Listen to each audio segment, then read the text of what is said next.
Era pemerintah Prabowo Gibran sudah memasuki usia 1 tahun. Awalnya masih ada keraguan, apakah pemerintahan ini akan menjadi angin segar bagi pasar modal. Investor pun menilai belum banyak kejelasan teknis program unggulan, terlebih Kabinet Prabowo Gibran terlalu gemuk.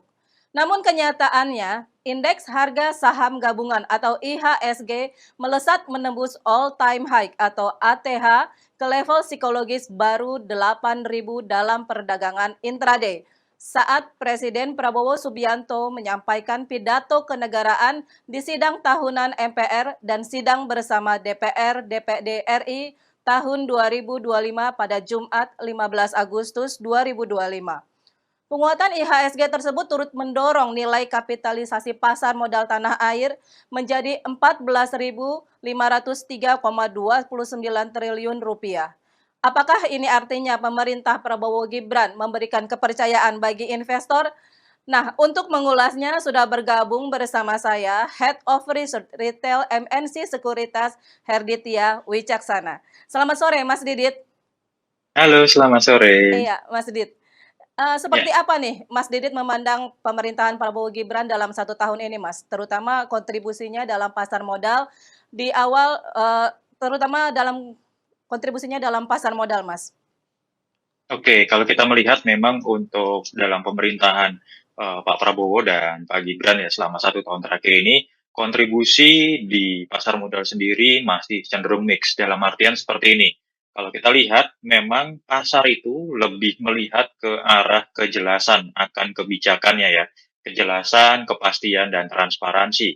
Kalau kita melihat memang terdapat beberapa sinyal kebijakan yang jelas dan terarah, seperti kebijakan-kebijakan yang mendukung pertumbuhan fundamental ekonomi Indonesia sendiri, baik secara makro ataupun secara mikro dari sisi emiten-emitennya.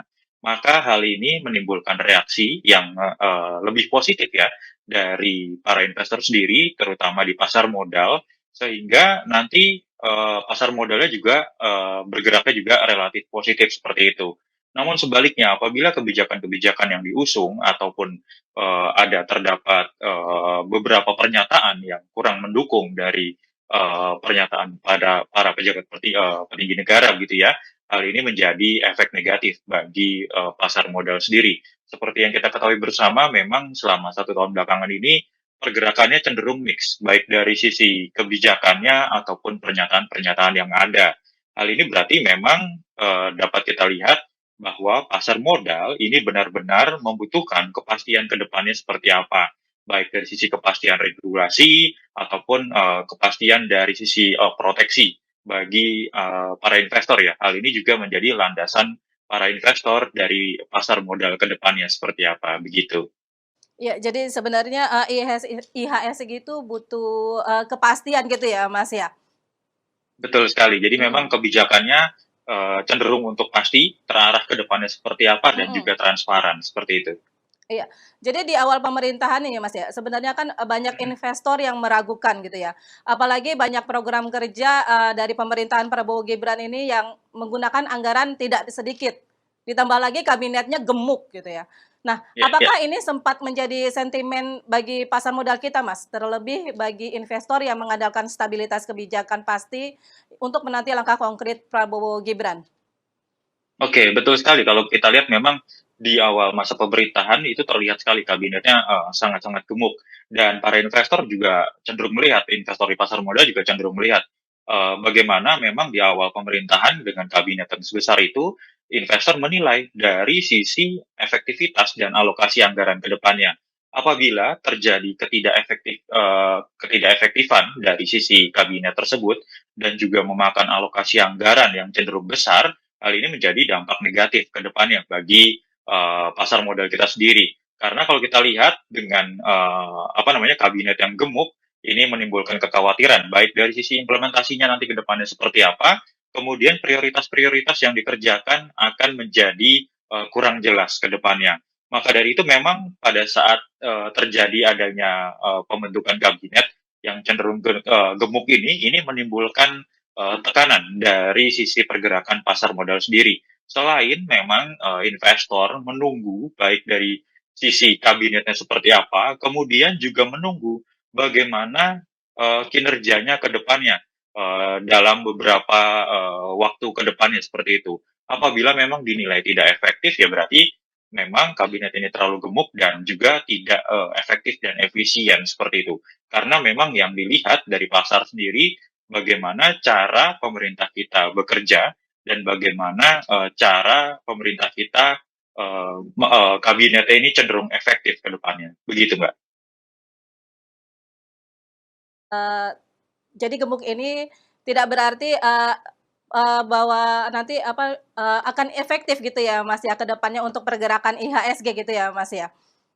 Nah, kita lihat sendiri apakah dengan kabinet yang gemuk ini ke depannya baik dari sisi pekerjaan atau kebijakan-kebijakan yang dikeluarkan ini cenderung efektif dan efisien ke depannya. Apabila memang kabinet yang gemuk ini dari sisi misalnya ya, dari sisi alokasi anggarannya cenderung efisien, kemudian pekerjaan efektif, mengeluarkan kebijakan-kebijakan yang cenderung mendukung dari sisi pertumbuhan ekonomi Indonesia ke depannya, mendukung dari sisi pertumbuhan pasar modal ke depannya, terutama seperti itu ya, dan juga konsumsi dari Indonesia, masyarakat Indonesia ke depannya, ya dengan kabinet seperti itu tidak apa-apa. Namun sebaliknya, dengan kabinet yang gemuk, terutama tidak efektif dan efisien, ini akan menjadikan sebuah sentimen negatif tersendiri, di mana dinilai memang ya pemerintah benar-benar belum benar-benar bekerja secara efektif dan efisien untuk masyarakat ke depannya, seperti itu.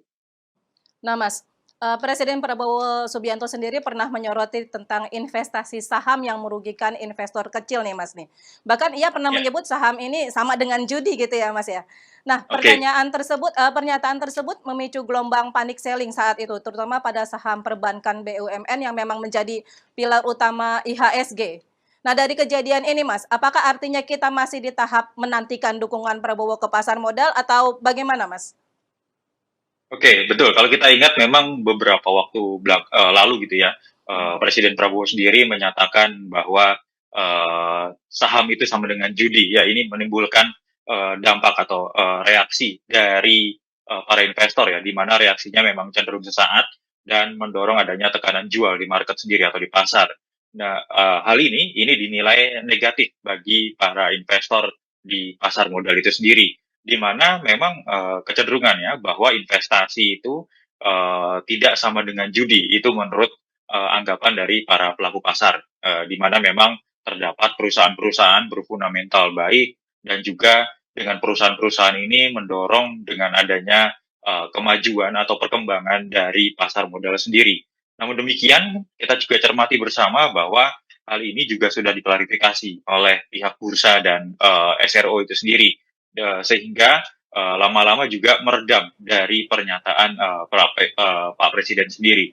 Ditambah juga kemarin sempat melakukan kunjungan ya Pak Purbaya, Menkyu kita, di mana memang Pak Purbaya ini juga mendukung adanya pertumbuhan dari pasar modal kita sendiri ke depannya seperti apa. Juga mendorong dari sisi pertumbuhan ekonomi Indonesia.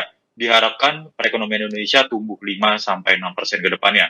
Sehingga nanti hal ini diharapkan juga terdapat atau terjadi adanya inflow baik dari sisi investor domestik ataupun dari sisi investor asing sendiri. Nah, di sini kita juga bisa melihat dengan pernyataan dari Pak Presiden sendiri yang tadinya menimbulkan reaksi negatif dari para investor, hal ini juga sudah ditanggulangi baik dari sisi bursa sendiri, kemudian kunjungan-kunjungan para menteri dari kabinet Pak Prabowo sendiri ke Bursa Efek, sehingga hal ini juga dapat meredam dari sisi sentimen negatifnya dari pernyataan tersebut. Hal ini juga menimbulkan kepercayaan kembali dari para investor untuk berinvestasi di pasar modal seperti itu. Nah, menurut, Mas Purbaya sendiri nih, Mas, nih, terkait pernyataan, Menteri Keuangan Purbaya ya, Mas, ya, yang, meminta, BI untuk merapihkan saham-saham gorengan. Menurut pendapat Mas sendiri bagaimana, Mas? Oke, kalau kita lihat memang secara definitif ya, Mhm, untuk saham gorengan itu tidak ada di bursa begitu ya. Yang ada mhm, hanya saham kapitalisasi besar, kemudian menengah dan juga ya, kecil seperti mhm, itu. Nah, hal ini juga perlu kita cermati bersama sebagai para investor. Kita lihat juga bagaimana dari sisi kinerja masing-masing emiten ke depannya seperti apa. Apakah dengan market cap yang besar, menengah, dan kecil ini juga bisa menjadi sebuah sinergi gitu ya. Jadi sehingga memang kalau dikatakan saham-saham gorengan ini dalam tanda kutip ya, ini cenderung nanti bereaksi negatif terhadap pergerakan dari bursa dari pergerakan pasar modal kita sendiri. Di mana kalau kita lihat sebenarnya yang perlu kita cermati adalah bagaimana cara investor untuk memilih emiten-emiten Ya. berfundamental yang kuat dan bagus. Sehingga dengan adanya pemilihan dari sisi emiten berfundamental yang kuat dan bagus, sehingga dapat meningkatkan dari sisi investasinya, terlebih juga mendorong kemajuan pasar modal sendiri. Hal ini juga nampaknya juga bisa dilihat atau berdampak bagi para emiten-emiten yang berada di dalam bursa efek sendiri. Di mana kalau kita ketahui, sehingga nanti ke depannya diharapkan bahwa emiten-emiten yang memang fundamentalnya dalam tanda kutip kurang begitu baik, dapat memperbaiki kinerja ke depannya, sehingga ini juga dapat paling tidak meramaikan dari sisi perdagangan di pasar sendiri, sehingga juga investor berbondong-bondong juga bisa ikut masuk dan memilih dari sisi emitennya tersebut, begitu. Iya, Mas. Kembali ke pemerintahan Prabowo Gibran ini ya, Masnya. Ya, Ada 3 sektor yang dipandang akan cuan di pemerintahan Prabowo Gibran ya, Mas. Pertama, sektor hmm, konsumsi primer nih dengan program ya, MBG-nya. Terus kedua, sektor properti. Apalagi pemerintah saat berencana menghapus PPN 11% dan BPHTB 5% untuk perumahan. Dan yang ketiga, sektor metal mining, di mana Presiden Prabowo berjanji akan melanjutkan hilirisasi khususnya komoditas non-migas. Apakah Mas Didi sepakat dengan prediksi 3 sektor akan cuan ini, Mas? Bagaimana realisasinya, Mas? Oke, kalau kita lihat memang ketiga program ini berencana dan saat ini juga sedang berjalan gitu ya. Kalau kita lihat MBG Mhm, juga sedang berjalan, ya, kemudian hilirisasi juga mulai berjalan. mhm, Yang kita tunggu adalah dari sisi insentif properti itu sendiri. Potensi cuan pasti ada, namun lagi-lagi ini dapat kita lihat bagaimana dari realisasi dan implementasi yang ada. Kalau kita lihat dari sisi, misalkan ya, dari sisi MBG sendiri, makanan bergizi gratis, di mana kalau kita lihat MBG ini sudah mulai menyebar di Indonesia sendiri ya. mhm, Dan kalau kita lihat juga, ini secara teoritis kecenderungannya adalah baik. Baik dalam artian apa? Hal ini akan paling tidak meningkatkan dari penjualan dari emiten-emiten consumer sendiri, di mana memang hal ini berpengaruh positif baik dalam jangka pendek ataupun jangka menengah bagi emiten consumer seperti itu ya. Namun demikian kita lihat lagi dari sisi uh, implementasinya ke depannya seperti apa. Apakah dari MBG yang saat ini sudah terjadi ini akan berkembang menjadi lebih baik atau tidak? Ketika hal ini berkembang menjadi lebih baik, tentu saja akan mendorong dari sisi kinerja emiten-emiten consumer yang termasuk dalam si MBG tersebut gitu ya. mhm, Lagi-lagi ini nanti dari implementasinya seperti apa. Nah, yang kedua kita lihat yang masih dalam rencana ini insentif properti sendiri ya. Nah, hal ini nanti kita juga lihat kalau dengan adanya penghapusan dan pengurangan PPN dan BPHTB tadi itu mhm, diharapkan juga menjadi stimulus bagi emiten-emiten properti. Diharapkan juga ini juga meningkatkan dari sisi kinerja emiten properti. Ditambah apabila hal ini berjalan, kemudian kalau kita ingat ya kemarin ada guyuran yang cukup masif sebesar 200 T dari mhm, Menkyu kita terhadap emiten-emiten Bank Himbara iya, untuk penyaluran kredit. Jadi ini juga menjadi sebuah sinergi dengan adanya insentif PPN sendiri ditambah dengan adanya penyaluran kredit mhm, untuk Bank Himbara gitu ya mhm, sebesar 200 T secara total ini diharapkan juga bisa mendorong dari sisi pertumbuhan kinerja perbankan dan mhm, juga potensi pertumbuhan kinerja dari emiten-emiten properti. Nah, yang terakhir ini dari hilirisasi, ini kita cermati memang terdapat sudah berjalan ya nampaknya revisi undang-undang, kemudian mhm, dari pembentukan badan mineral dan sebagainya. Nah, kita harapkan ini juga ke depannya berkembang seperti itu ya. Jadi sehingga hal ini juga bisa menjadi suatu stimulus pendorong bagi emiten-emiten di sektor ini, di sektor komoditas khususnya untuk hilirisasi sendiri, sehingga juga memperbaiki dari sisi kinerja mereka sendiri, begitu. Iya, Mas. Beralih ke IHSG nih, Mas, ya, yang sempat, Mhm. ATH ke level psikologis baru di 8.000 dalam perdagangan intraday, terutama ketika Presiden Prabowo menyampaikan pidato kenegaraannya di sidang tahunan MPR dan sidang bersama DPR, DPRD RI tahun 2025. Seperti apa pandangan, Mas Didit di sini? Apakah, ini artinya ada optimisme pasar keuangan tanah air untuk mendapat kepercayaan dan bergeliat kembali?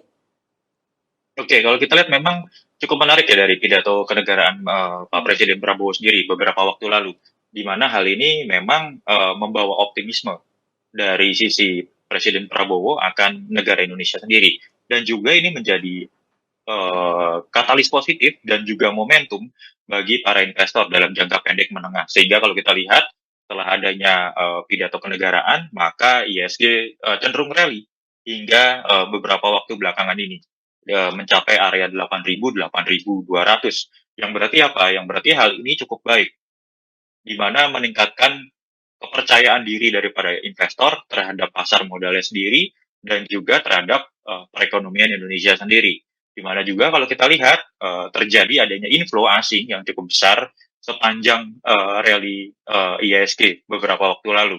Namun demikian yang perlu kita cermati, memang hal ini diimbangi dengan adanya sentimen yang belum belum begitu baik ya, dapat dikatakan belum begitu baik atau kurang begitu baik bagi emiten-emiten perbankan, di mana kalau kita lihat dengan adanya kucuran dana sebesar 200 T untuk penyaluran kredit memang dianggap menjadi efek negatif sementara dalam tanda kutip bagi para investor asing, sehingga kalau kita lihat investor asing cenderung keluar dari emiten-emiten perbankan, terutama emiten big caps, karena dari sisi guyuran 200 triliun itu harus menjadi penyaluran kredit ke depannya, tidak boleh untuk membeli bond dan segala macam.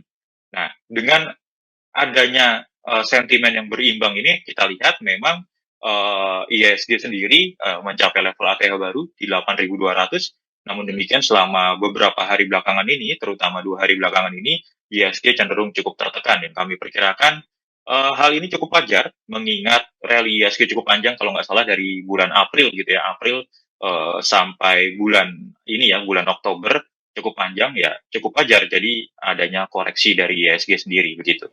Mmm, baik, Mas. Reshuffle Menkeu nih, Mas, nih, di mana, Mhm. Sri Mulyani diganti ke Purbaya. Nah, sebulan Purbaya menjabat, IHSG itu naiknya begitu kencang gitu ya, Mas, ya. Nah, Ya, apakah segitu percayanya investor terhadap langkah reshuffle Menkeu ini, Mas?